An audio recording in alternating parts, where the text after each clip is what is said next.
Hi అందరికీ నమస్కారం. ఈరోజు మనము అల్వాల్లోని చెరువుల గురించి మాట్లాడదాం. అల్వాల్లో 3 చెరువులు ఉన్నాయి. కొత్త చెరువు, చిన్నరాయన్ చెరువు, మోత్కుంట్ల చెరువు.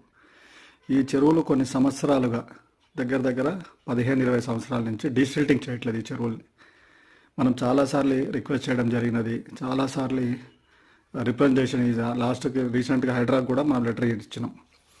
అధికారులు కానీ హైడ్రా కానీ అసలు ఎవరు పట్టించుకోవట్లేదు. డీసిల్టింగ్ చేయాలి. వర్షాలు పడినప్పుడు ఇంతకుముందు కాలనీస్ చాలా మునిగిపోతుండే. దానివల్ల కారణం ఏంటంటే మోరీలు ఈ చెరువులకు డైవర్ట్ చేయడం వల్ల ఆ మోరీలో ఉన్న కింద ఒక లేయర్ ఒకటి ఫామ్ అయిపోయి భూమిలో కూడా నీళ్ళు ఇంకలేవు, చెరువులు కూడా ఓవర్ఫ్లో అయిపోతున్నాయి వర్షాకాలంలో.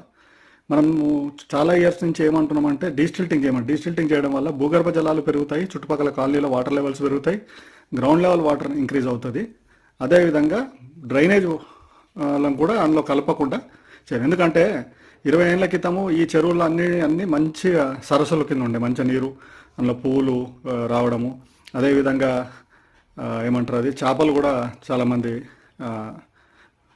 వేస్తుండే, చేపలు పడుతుండే అందులో. అట్లాంటిది ఎలా చెరువుల దగ్గర నిలబడడానికి కూడా ఇబ్బంది అయిపోతుంది. అందుకే మనం ఏమంటున్నామంటే దయచేసి అధికారులు ఇప్పటికైనా స్పందించి, అధికారులు కావచ్చు, రాజకీయ నాయకులు కావచ్చు, ఎవరైనా సరే ఈ చెరువులపై దృష్టి సాధించాలని మనం ఇచ్చిన దీని తర్వాత ఈ వీడియోలో మనం ఇచ్చిన లెటర్స్ కానీ అవి కానీ ఉన్న రిప్రజెంటేషన్స్ కూడా దాని మీద హైడ్రా, జిహెచ్ఎంసీ అధికారులు మరియు మున్సిపల్ రెవెన్యూ అధికారులు వీళ్ళందరూ సమీక్షగా కూర్చుని, ఎందుకంటే ఈ చెరువులకు ఆనుకుని సికంపట్ట, లావణ్య పట్ట భూములు కూడా ఉన్నాయి.